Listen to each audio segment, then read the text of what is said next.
Hello everybody and welcome back to another episode of RPG Radio. My name is Winback and on today's episode we're playing some more Diablo IV for the second time this week. I hope you're enjoying the trip. We're continuing on our barbarian adventure today. Got all the story stuff coming up and we're going to talk more about some systems in this game because I think it's worth it to dive in a little bit, at least here and there, even though I'm sure anybody who has looked forward or played the beta for Diablo IV has seen plenty of videos, read plenty of articles all about how the game works. But you know what? I like explaining things, especially when I don't get to play the game as much as I want to right now. Anyway, so let's talk about stuff. Since we're early on in the game still, even in the beta standards of things, I'm going to wait to talk about the skills and modifiers until the next video so we can get a little bit more in depth, because the build, at least at that point, will have the entire action bar unlocked so you can see all of the abilities that I'm using in the early creative design phases of choosing a build. Oh man, that rubber banding is just perfect, man. Blizzard servers are going to struggle at the release of this game. They're probably going to struggle a little bit during the next beta weekend too, just because the floodgates will open, the masses will just crash inwards, and I'm sure it's going to be kind of gross. So we'll talk about shrines like the one that's on your screen right now, which is absolutely fantastic. We'll talk about the altars of Lilith, which are all over the place. We'll talk about some overworld systems. We'll talk about all the good getting that is in Diablo IV that maybe you don't notice right away because it's not immediately in your face. That and the beta obviously gates a lot of your action bar right off the bat for some reason. It's probably better that way. Maybe, I don't know. I could see some people getting into the trap of filling up an action bar with abilities on the very first skill node and maybe ignoring, you know, the later ones, but who knows? If you're new to the whole Diablo experience, Diablo IV is your first real open world adventure in the Diablo universe. Each one before took a very kind of measured approach to storytelling and the acts and the areas that were tied to them, but Diablo IV is giving you much more freedom in terms of how you play the game. What are you hiding back here?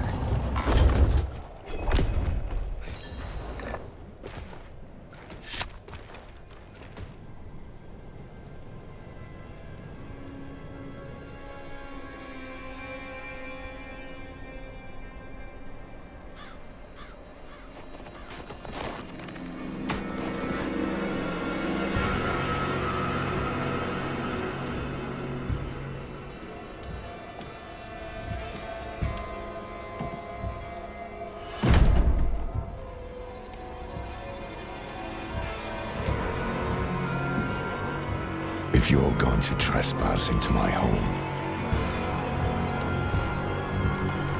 rifle through my things, then at least have the decency to join me for supper. I'm bloody hungry.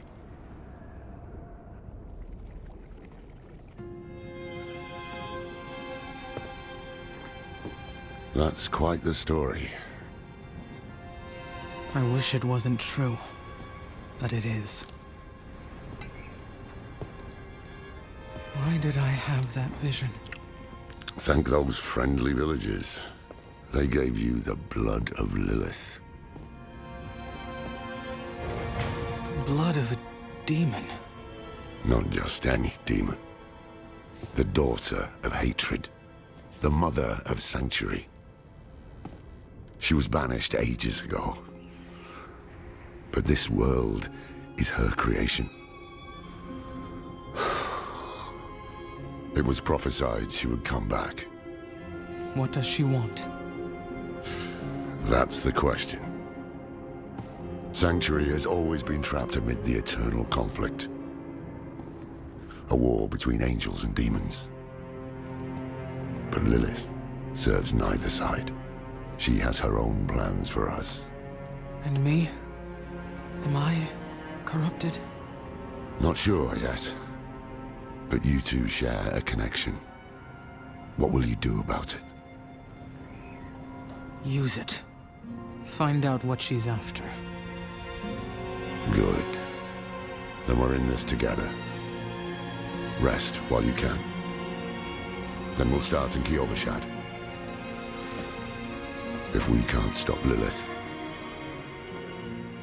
we'll all be damned. The Angel in Arius. I'm sure you've heard the Cathedral of Light babbling about their Holy Father. Well, he's real. An angel walks among us. And when he learns that Lilith is here, blood will flow. They are ancient enemies. They'll drag the whole damn world into their feud unless we can stop it. Let's not linger. Kyovashad lies just ahead. Instead of the ride-on-rails formula of its predecessors, though, Diablo IV gives the player an extremely large amount of things to do. If we take Diablo III as an example, even in adventure mode, there's only so much Greater Rift running or Herodric cache chasing that you can do until you start asking yourself, what happened to that feeling of adventure? Even the weekly cache chasing, the weekly challenges for the new builds that they give you, Diablo 3 can still run out of things to do pretty quickly. And ultimately, I think that's why they adopted the seasonal format for it while Diablo 4 was still so heavily under development. But even then, the settings look very much the same. The game doesn't fundamentally change, at least from a visual perspective. And even though your character is always going to be different, if you're trying a new build or you're trying out a new seasonal mechanic, it's all layered on top of the bones, and the bones are old. But if we come back to Diablo 4, you get these small world events such as surviving the ambush or protecting the caravans, setting up some sort of blood ritual. There are actually a bunch of them throughout just the beta that offer enough variety that there's always something to do when you're just walking along, looking for experience to grind, looking for gear to farm, and just keeping the experience fresh enough not to get boring. And it's not to say that the other games that came before are, super boring, but keeping the gameplay loop, keeping the player engaged is something that Diablo 4 is looking like it's going to be able to do much better. Fine, but this one stays. I'll meet you inside.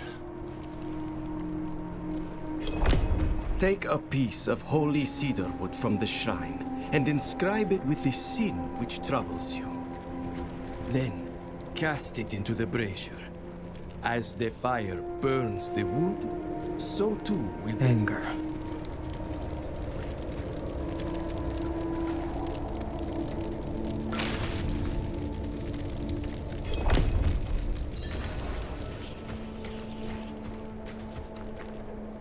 Good. You must feel as though a great weight has been lifted from you. Welcome to Kyovashad. I'm off to the dry steppes in search of that pale man from your vision. I must know what part he plays in all this. But first, I need you to retrieve something of mine while I finish my negotiations. A merchant in the center of the city has it. Just tell him I sent you. So the old man's finally decided to buy it back. Knowing him, he didn't mention coin, did he? If he wants his weapon, you will need to pay. Apologies. He also gave me this amulet. What is it? The mark of the Herodrim. An ancient order of scholars and mages, sworn to protect Sanctuary from demons. These days, we are few in number. There is another Haradrim, Donan. His breadth of knowledge about demons is equal only to his hubris. Sounds like he could help us. You should seek him out in Skosglan. But don't forget about the cathedral. They'll be expecting you, and they might prove to be useful allies too. You're not coming with me? I'm going to the Dry Steppes to find out who that pale man is. Join me when you can, just be careful. Your ties to Lilith, the visions you see. You are the key to finding her and stopping whatever she has planned.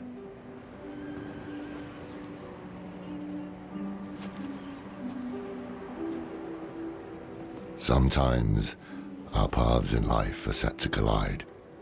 We just don't know it. Whether it is by accident or fate's hand, there is nothing we can do about it.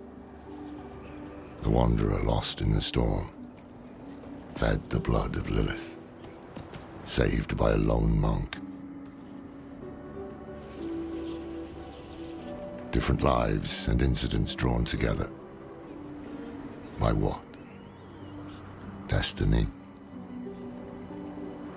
Or some greater power pulling the strings? I did not know. But at the time, I thought I had the chance to protect humanity from the daughter of hatred. The Wanderer's connection to her gave me hope. Imagine that.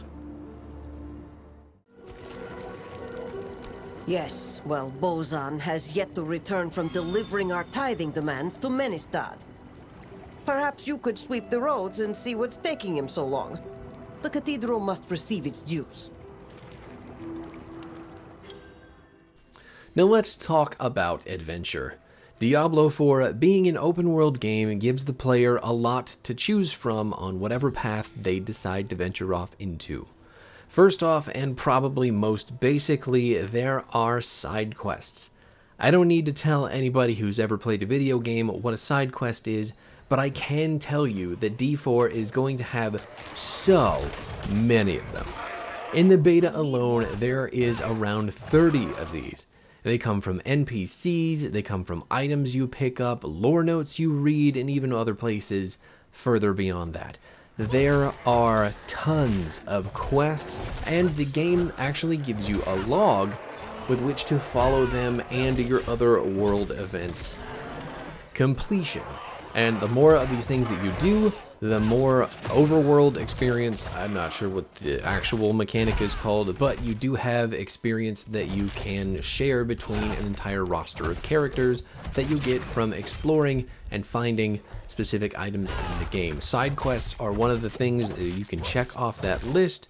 Not only are they going to give the current character experience, items, rewards, they're going to add to the overall roster experience if you decide to make more characters. And being that this channel has a ton of Grim Dawn content on it, I don't think I have to convince anyone how much fun it is to make more characters. After side quests though, you have something else that I know everyone watching this video should know very well, and that is dungeons. Dungeons in D4 may or may not have a side quest tied to them, but they do reward you with item properties, which I'll talk about at some point too. Let's just say the gear crafting and upgrading in D4 is going to get much more robust than it was in the previous games, and there is going to be a lot to talk about there, so we may end up just doing an entire video on gear and items and how all of that affects the gameplay, your character, and just how much fun this game really can be. But not to stray too far from the dungeon topic, there are an absolutely huge amount of dungeons just in the beta itself. Like I mentioned earlier, you can find the number of dungeons in your overworld map, your collection, I think it's called, in the menu. You can see the number of dungeons that you've completed. You can see which dungeons still have rewards for you to collect. You can see if you found them on the map, you can hover over them and see what the reward is for your gear property. So if you look and find a dungeon that has a druid specific property, and you're a barbarian, maybe you don't want to do that dungeon until it's one of the last things to check off on your list.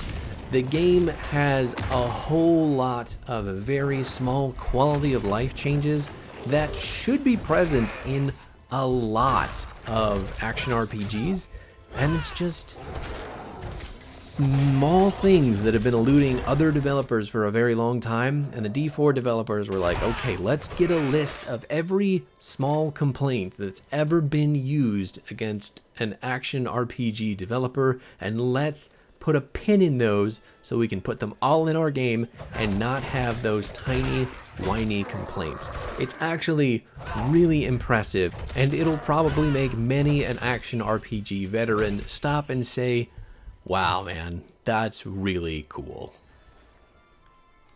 Indeed I am. My god turned on me, tried to choke the life out of me. All I could do before I lost consciousness was go over the cliff. I need to return to Kuyovashad and request a night escort. Please, take the tithing demands to the merchant lord Talgun in Menestad.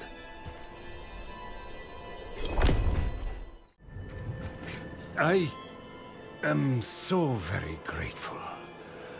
I will need to make the necessary arrangements. Please, excuse me. How did this happen? Once you've had your fill of dungeons and side quests, you'll want to start using your eyes and squinting super hard to find some really small collectibles out in the open world. Altars of Lilith are small statues that provide your character and your other characters, so your entire roster, with permanent stat increases. The stat increases are dependent on the altar that you find, and I'm sure someone's already compiled a big old map for everybody who doesn't want to chase that little dopamine burst. Meadow sent you. That spineless merchant. Ha! This will cost him dearly. And to this point in the video that I want to mention Lost Ark, because Lost Ark is actually full of a lot of the same things that Diablo IV is doing, and it did them in its own way, with its own aesthetic and its own really cool gameplay. I wish I could have played it more. The solo experience wasn't super worth it for me, but I do love that Diablo IV is making a lot of what made that game fun its own. We were born in sin, children of darkness. But the Father's light can be sought through penitence and faith. Walk in the light. We must be ever vigilant against sin, brother. Yes, Reverend Mother. Let the light of Inarius burn away wickedness. Let not temptation lead you from his holy radiance. Let righteousness sear away corruption and sin. Cast out thy darkness, for only light must remain. Cast out thine darkness, for only light must remain. Is this the one from the west? Yes, Reverend Mother. Did Lorath not accompany you? He sent me on without him. Putting faith in that old man was a mistake. What could possibly be of greater import? Lilith. So, you know.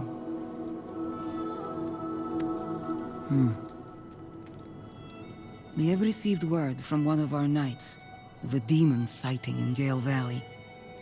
The description matches too closely to the sighting in the west.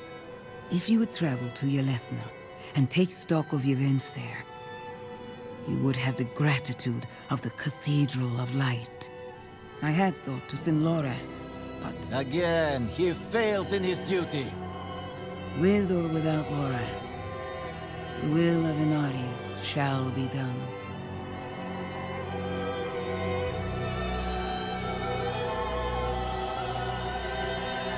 Here, take the knight's report before you go. Reverend Mother, I received a report of a potential demon sighting. Horned woman near Yelesna Mines. Performed routine inspection, nothing yet. Sent in priest and escort of knights. We'll report in when we find something.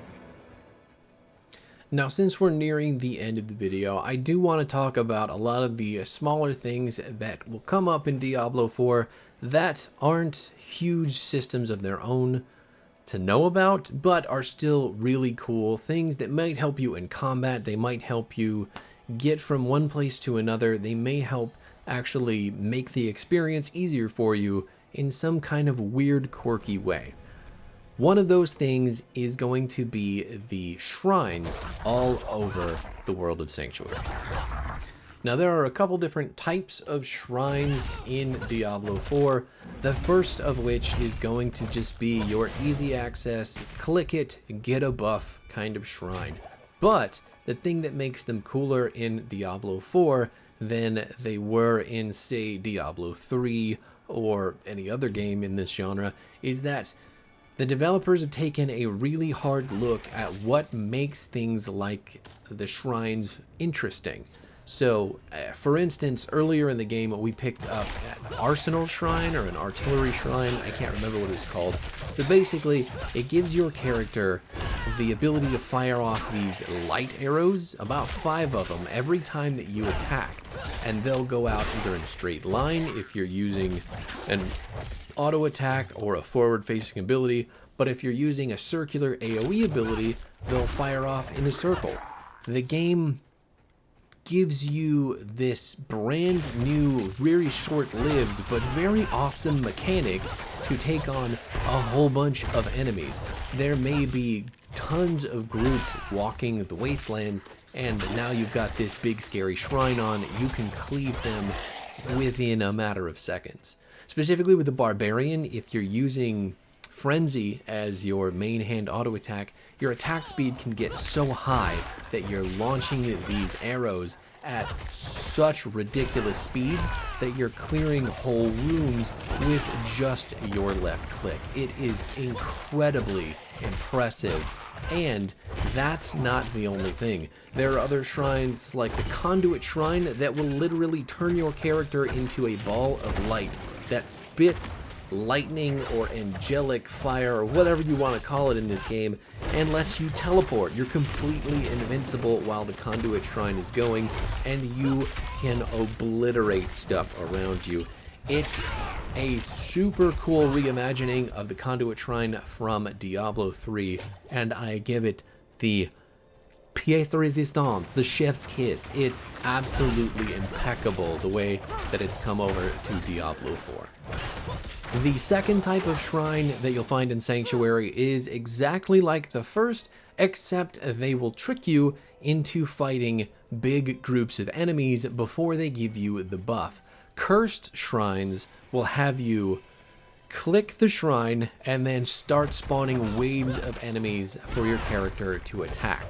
Now, this one I do have a little bit of trouble with because depending on what the shrine is, if your character wipes out all of the enemies and suddenly you've got an artillery shrine, you have nothing to use it on. And typically, where there is a shrine and a big old group of enemies, you're going to be walking a little while before you find another group, so you kind of waste the shrine. You waste the whole purpose of opening up the shrine. If that's the case, if that's what you want to do with cursed shrines as a developer, I think that's fine, but at least give the player some sort of buff that doesn't require more enemies to be useful, or maybe just remove that entirely. Let the player attack it just for the monsters like we do in Grim Dawn. Let us attack it for the loot, the experience, just the sake of attacking.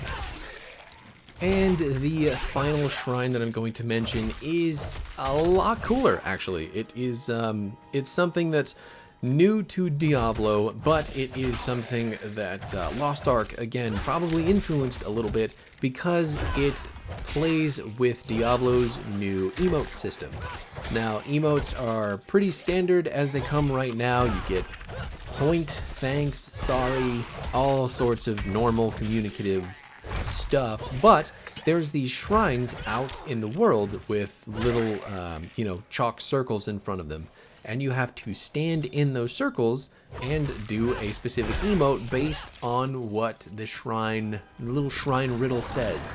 So maybe the shrine will ask you to give thanks, and you just clap your hands together to give thanks, and then it will reward you somehow with a bunch of gold.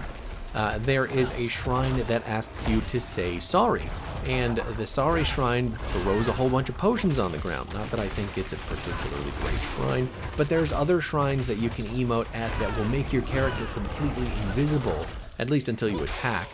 But there are a whole lot of really small and interesting gimmicks depending on what emote that the shrine is asking you for, and those in and of themselves are a really cool and dynamic way to interact with the world while still using some of the, what I'll call kind of more cutesy mechanics of the game. Emotes obviously are a big deal for a lot of community-driven games, and it looks like at the end of the day that is what Diablo IV is really going to strive to be. With the world bosses, with a lot of the events and quests sporadically played out through the open world, giving the player the opportunity to come across other players, to do exploring and communicating with other players. This is going to be a game that a lot of us action RPG fans can really call together. I see. So our young brother failed in his pilgrimage to the monastery. A shame. But no worse than any of us have earned, is it? Death of fang and claw, of freezing, of the pyre. Our sinful bodies deserve no better.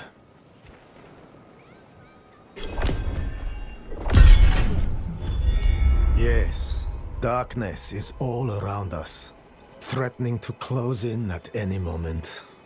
It is our struggle to keep it at bay, if only just barely.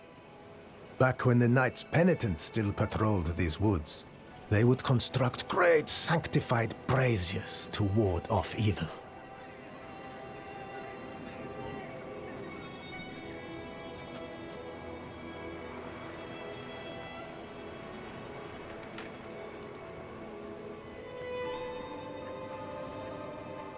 There is one not far from here.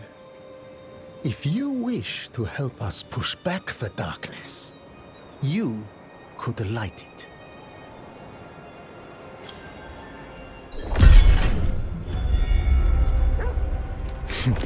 We are far from Kiovoshad, friend. Beyond their notice or care. But the Father sees our light burn from high atop his glacier. He knows that Margrave will suffer no evil.